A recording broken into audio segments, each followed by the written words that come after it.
নমস্কার বন্ধুরা, সবাইকে শুভ সকাল। চলে এসেছি আমাদের জীবনযুদ্ধ ব্লগের নতুন একটা ভিডিও নিয়ে। আজ মহালয়া, আবার গান্ধী জয়ন্তী, তাই সবাইয়ের ছুটির দিন। আর এই ছুটির দিনে সকাল থেকে প্রচুর ব্যস্ততার মধ্যে কাটে। যিনি ওর চুল কাটছিলেন এতটাই প্রিয়ম দুষ্টুমি করছিল তার সাথে, সেও প্রচুর বিরক্ত হয়ে যাচ্ছিল। তাছাড়া পুজোর সময় দোকানে ভিড় প্রচণ্ড পরিমাণে, তার উপরে ওর দুষ্টুমি সহ্য করাটা খুবই মুশকিল হয়ে পড়ছিল।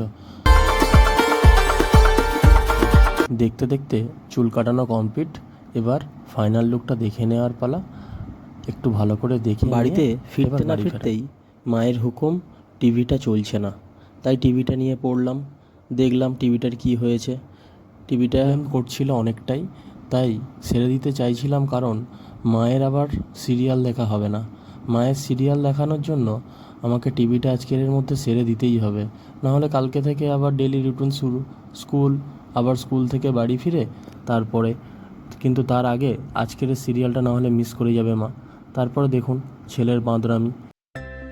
তারপর বাড়ি থেকে বাইরে বেরিয়ে ক্লাবের একটা প্রোগ্রাম ছিল স্বচ্ছ ভারতের, সেখানে যোগদান করলাম এবং তার কিছু ছবি আপনাদের সাথে শেয়ার করলাম।